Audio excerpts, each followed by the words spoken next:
Maybe you've heard somebody say the Bible can't possibly be true because it's just a rip-off of much older and much more pagan documents. That's what we're going to look at on today's episode of Authentic.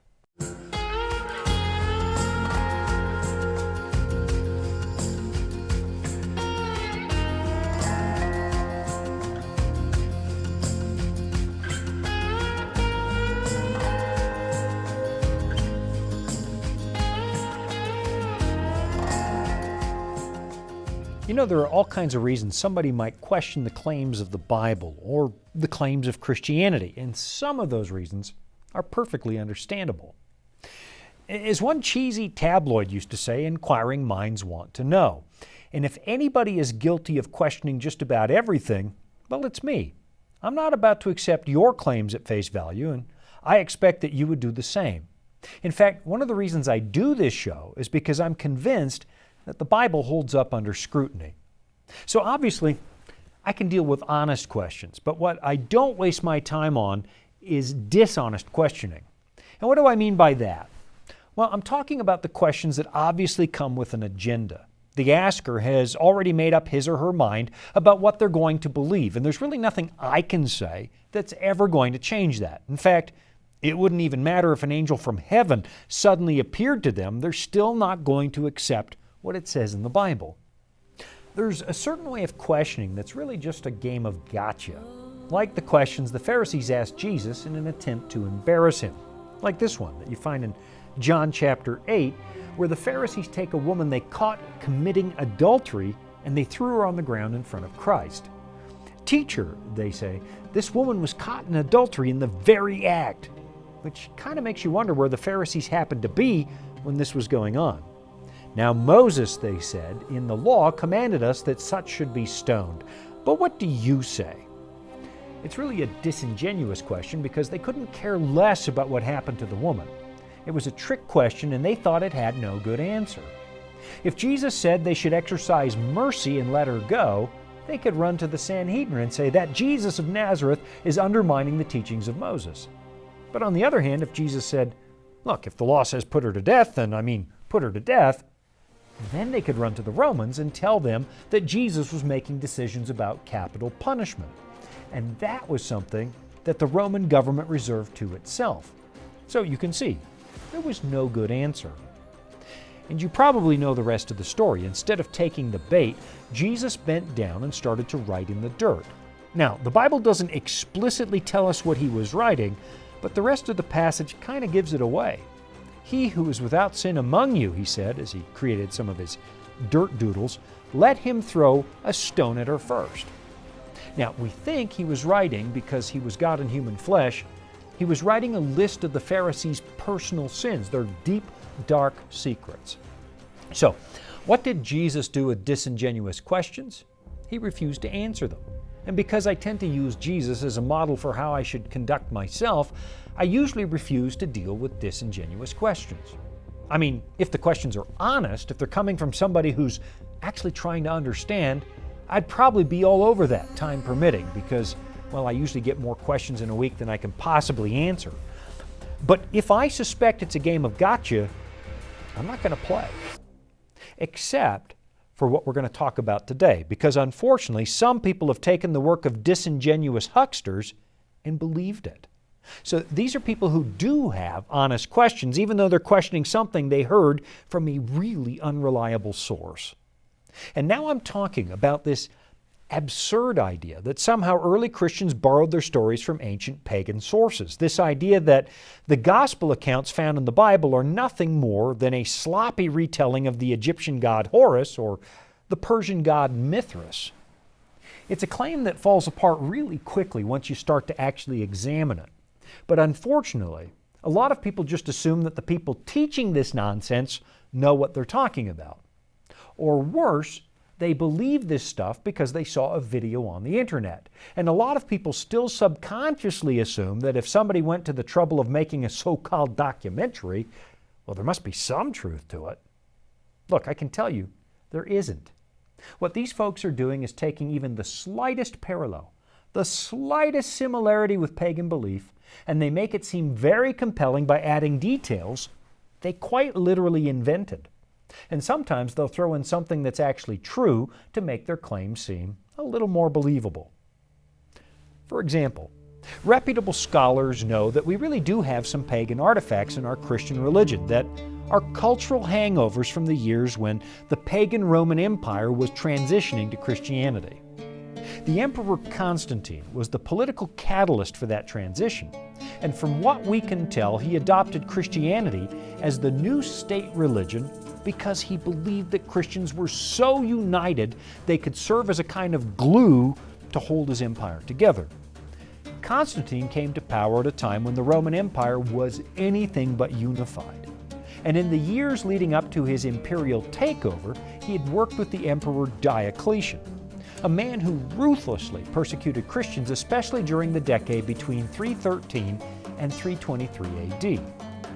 What Constantine noticed is that Christians can be really stubborn people, and most of them refused to change their beliefs even though they were being threatened with death. Maybe I could use that to my advantage, Constantine thought, to help unify this empire. And of course, his mother also happened to be a practicing Christian, and so Constantine adopted the faith of Christ. After conquering the city of Rome at the Battle of Milvian Bridge, he actually refused to offer the usual sacrifices to the pagan gods, and he even granted the Lateran Palace to the Roman bishop, who essentially had been living in a shack on the other side of the Tiber River. This was a really pivotal moment in the history of Western Christianity. But simply declaring the empire to be Christian doesn't magically make it so. Most of Constantine's subjects continued life with their pagan beliefs. And so in the decades and centuries that followed, all kinds of pagan customs slowly made their way into the church.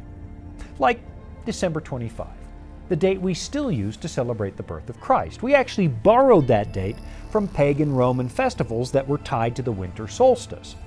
So, some of these critics will use that history to prove their point. If we borrowed the 25th of December, they say, we probably borrowed everything else and Jesus is just a rehash of pagan mythology. This idea really dates back to the 19th century when higher criticism was coming into vogue. In some academic circles, there was this assumption that the story of the Bible, the way it appears in our modern English versions, was probably just a work of religious propaganda and couldn't be trusted. These scholars' default assumption was that the Bible isn't true, at least not entirely. So, for example, there was a lot of scoffing for a little while at the Bible's mention of this Near Eastern tribe known as the Hittites. There was no such thing, these people said, and so the Bible, obviously, was making them up. But then in 1880, a scholar by the name of Archibald Sayce proved that some of the ruins uncovered during that century were absolutely the work of Hittites. They proved to be real. And it was roughly during this same historical period that a guy by the name of Gerald Massey suddenly proposed that the Egyptian god Horus was really the inspiration for the stories about Jesus. From the virgin birth to the resurrection, he said, it was all just ripped right out of ancient pagan mythology. And I'll be right back after this to explore that idea. Life can throw a lot at us. Sometimes we don't have all the answers. But that's where the Bible comes in. It's our guide to a more fulfilling life. Here at the Voice of Prophecy, we've created the Discover Bible Guides to be your guide to the Bible. They're designed to be simple, easy to use, and provide answers to many of life's toughest questions. And they're absolutely free. So jump online now, or give us a call and start your journey of discovery. A few years ago, the famous comedian Bill Maher released a movie called Religulous, a work quite literally designed to undermine religious faith. And at one point, you see him taunting a believer with this idea that Jesus is nothing more than a rebranded Horus. And it's an idea that he really took from the work of Gerald Massey. Written in 1280 BC, he says, the Book of the Dead describes a god, Horus. Horus is the son of the god Osiris, born to a virgin mother. He was baptized in a river by Anup, the baptizer, who was later beheaded. Like Jesus, Horus was tempted while alone in the desert, healed the sick, the blind, cast out demons, and walked on water. He raised Asar from the dead. Asar translates to Lazarus. Oh yeah, he also had 12 disciples. Yes, Horus was crucified first, and after 3 days, 2 women announced Horus, the savior of humanity, had been resurrected. Now, the problem with that is that it's absolute baloney. There is no Book of the Dead that describes the god Horus that way. To be sure, there is a Book of the Dead. In fact, there's more than one. But none of them tell that story. So either Bill Maher hasn't been doing his homework or he's being dishonest. His version of Horus is nothing but a fabrication. I mean, let's just unpack that story a little bit. Horus was the son of the Egyptian goddess Isis, who was, well, let's just say she was not a virgin. The real story is a little too salacious to repeat on this show, but let's just say that Isis was impregnated by her husband, and he was dead at the time.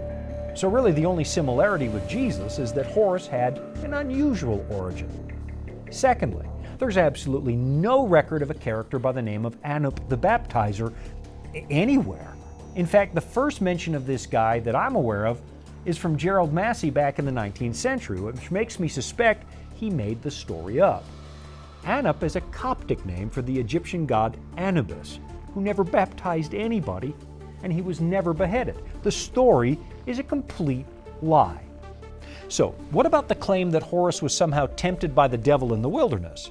Well, Egyptian records do tell us that Horus did battle with an Egyptian god known as Set, who was said to be the god of the wilderness. But there is no story of Horus being tempted by the devil. We're talking about Horus having a tough time out in the desert. That's a far cry from the story you find in Matthew chapter 4. And I mean, come on, big deal. A desert story from Egypt?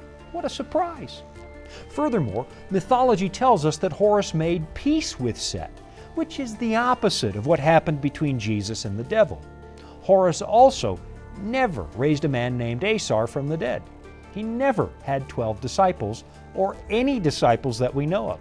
He never walked on water, and he was never crucified.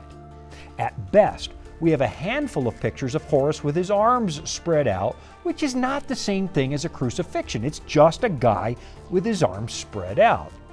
It's a fabricated story. But a lot of people have been tempted to think that it's true for a number of reasons. First of all, they simply don't have the historical background to know the difference, and they don't have the time to sit in the library and check these claims out for themselves.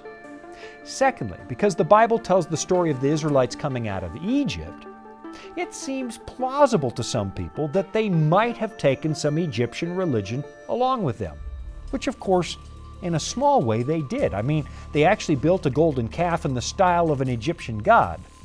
But as you might remember, they were roundly condemned by God for doing that.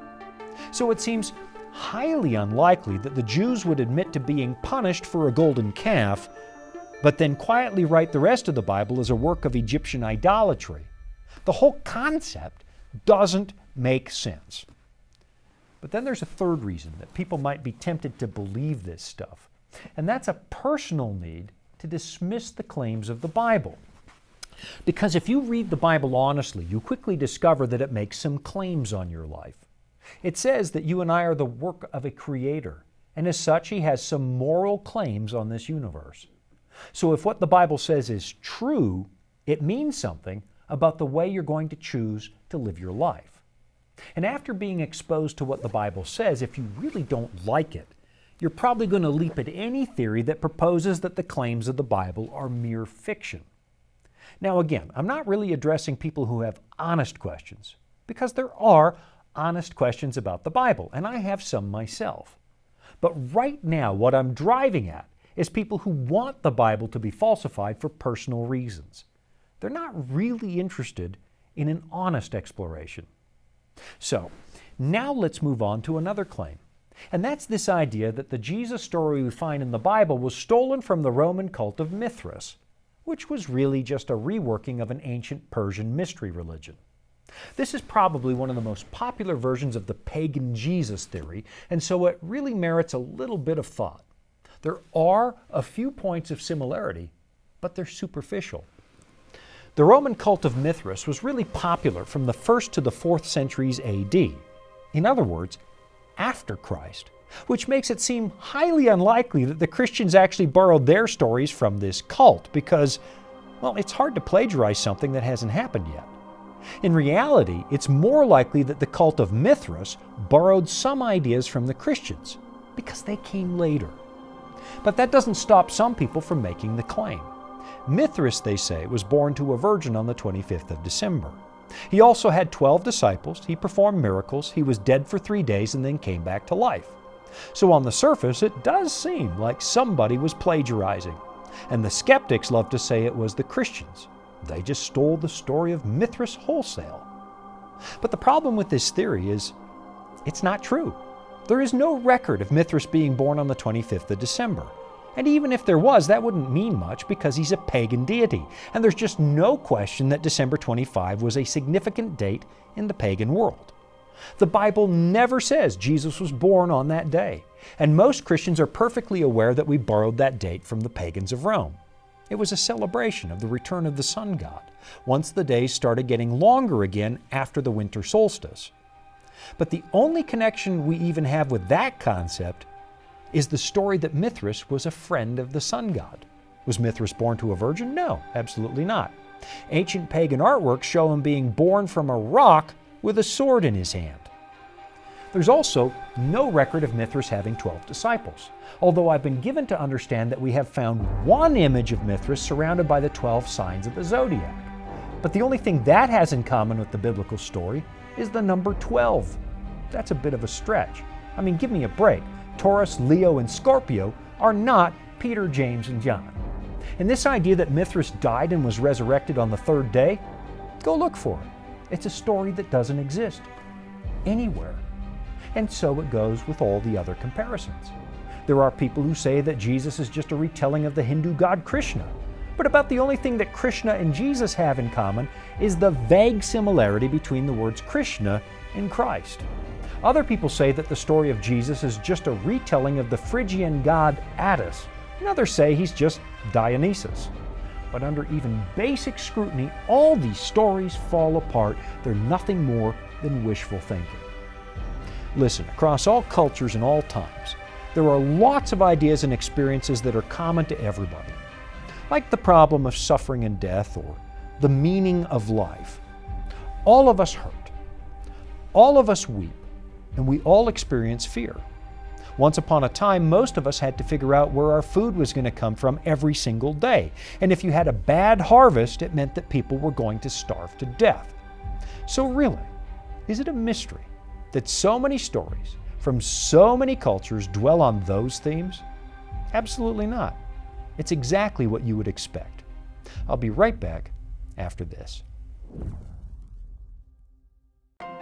Here at the Voice of Prophecy, we're committed to creating top-quality programming for the whole family, like our audio adventure series, Discovery Mountain. Discovery Mountain is a Bible-based program for kids of all ages and backgrounds. Your family will enjoy the faith-building stories from this small mountain summer camp and town. With 24 seasonal episodes every year and fresh content every week, there's always a new adventure just on the horizon. You know, sometimes I really struggle to understand why anybody would want the story of Jesus to be untrue. I mean, we've already touched on the idea that if God is real, it makes us accountable to Him. But I think that's only part of the picture. Paganism and Christianity existed side by side in a really uneasy relationship for a really long time in Western Europe. In fact, judging by some accounts, that coexistence between pagans and Christians may still be happening, at least in places like Iceland, where construction on the country's first pagan temple in 1,000 years has been underway now since 2017. And you know, it's actually in Scandinavian culture that we find a really good example as to why some people today find themselves wishing that Christianity would just go away. Go back about 1,000 years to the golden age of the Vikings, and you'll find Norwegian kings doing something that had been going on for centuries in the Germanic countries further to the south. Some of these kings attempted to force their subjects to become Christian. There were a number of Viking kings who lived in England growing up because there was a massive Viking settlement there. And some of them adopted Christian beliefs early because, well, England was largely Christian. Take, for example, a Christian king known as Olaf Tryggvason, who came to power in AD 995 after being raised in England. As was customary, the pagans living at Trondheim invited him to participate in a heathen festival traditionally attended by every king. When he arrived, however, he told the gathering of pagans that he wanted to go inside their pagan temple, which raised some eyebrows because they knew the king was Christian. "I just want to go inside and see how you sacrifice," he said. So he went inside the temple with some of his men, and to the horror of the people standing outside, they could hear him smashing their idols. When the king came out, he had the leader of the local pagans executed in front of everybody, and then he gave the pagans two choices: either convert to Christianity or fight the king and his army. It was conversion by force, and he was hardly the only Norwegian king to do something like that. In reality, the Vikings were probably somewhat open to examining the claims of Christ. But if there was one thing they were not open to, it was being forced. They were far too independent, far too strong-willed to have somebody coerce them into anything. So while they really didn't have a choice, their so-called conversion was not heartfelt. And when Olaf Tryggvason died, they all went back to observing their pagan rituals. And sadly, that's the story of Christianity across much of Western Europe. And it really started in the days of Constantine. In fact, there's an old story about Constantine marching his army through the Tiber River and then declaring them all baptized Christians. After the conversion of the Frankish kings, and especially after the rise of Charlemagne or Charles the Great, we suddenly had French armies converting barbarian tribes at the point of a sword. After the Spanish Inquisition was launched in the early 13th century, it became very dangerous to hold what the official church considered to be heretical views. The Jews who lived in Spain were faced with a really difficult choice: convert to Christianity or face extreme punishment up to and including the death penalty. And I guess the reason I'm telling these stories is because I think it has a lot to do with why people want to dismiss the claims of the Bible. To their way of thinking, the religion of this book is some kind of moral monstrosity. It's a religion of force. And if Christians were perfectly honest about this, we'd have to admit they kind of have a point, historically speaking. In direct opposition to the teachings of Christ, we used the Bible to justify political power grabs, wars, and the utterly brutal treatment of people who didn't live or think like us. It's a phenomenon that continues to this day, to the point where you can see well-meaning Christians attempting to pass legislation that favors their beliefs, or even makes them compulsory for everybody else. And if there's one thing I've learned over the 5.5 decades that I've been alive on this planet, it's that people do not like being forced. In fact, our natural reaction is to push back. So while it's certainly not the whole picture, I'm convinced it's part of why so many people work so hard to get rid of Christianity. It's because Christians have distorted the teachings of Christ and left a bad taste in just about everybody's mouth. We've created this situation where people do not hear God wooing them in the pages of the Bible. They assume the voice of God is forcing them. We've got nearly 2,000 years of really bad preaching telling people that God is angry and vindictive and eager to destroy you if you don't toe the line. And that is an idea we did take from pagan mythology. I'll be right back after this. Dragons, beasts, cryptic statues. Bible prophecy can be incredibly vivid and confusing. If you've ever read Daniel or Revelation and come away scratching your head, you're not alone. Our free Focus on Prophecy guides are designed to help you unlock the mysteries of the Bible and deepen your understanding of God's plan for you and our world. Study online or request them by mail and start bringing prophecy into focus today. At the close of the Bible, on the very last page, you find these important words. John writes, "And the Spirit and the bride say, 'Come.' And let him who hears say, 'Come.' And let him who thirsts come. Whoever desires, let him take the water of life freely." Now you'll notice, it's not a threat, it's an invitation. There's just no question that a creator would have moral claims on his creation, and that you and I would be accountable to that kind of God. That much is true, and it's a key part of why some people work so hard to dismiss the story of Jesus, including these dishonest people who push ridiculous conspiracy theories about a so-called heathen Christ borrowed from the archives of pagan mythology. Other people have pushed even more ridiculous theories like Eric Van Daniken, who suggested back in the 1960s that God was some kind of an alien astronaut who came to this world in a spaceship. And it seems to me that all of these ideas are nothing but escape mechanisms, deliberate attempts to evade the God of the Bible. And a lot of people want to dismiss the God of the Bible because they're convinced that he's some kind of really unpleasant God.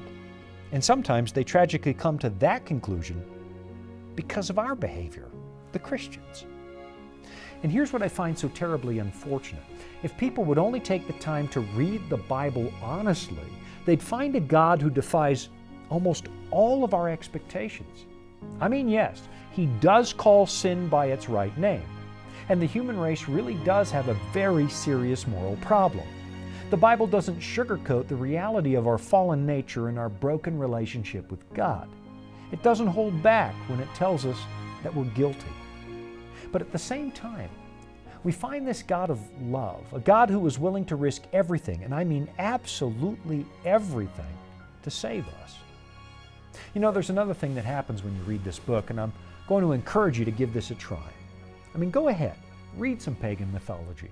Immerse yourself in the stories of Olympus or Valhalla, and then come back and read the Gospels. Why? Because the idea that the story of Jesus was based on pagan myths is going to evaporate if you do this, because this book reads nothing like those ancient pagan myths. Even non-Christian scholars, and I emphasize the word scholars, recognize that Jesus is an historical reality. He actually lived, and there's no getting around the fact that he was the most remarkable human who ever walked the face of the earth. In other words, there's no rejecting Jesus on historical grounds, the way that Gerald Massey and his disciples would have you think. You can only reject Christ on the basis of philosophy. And even that becomes difficult if you're honest with what the Bible actually says. And let's be honest. If Jesus was just another retelling of pagan mythology, then why did the pagans of Western Europe have so much trouble adopting Christianity? If it was practically the same, that wouldn't make sense.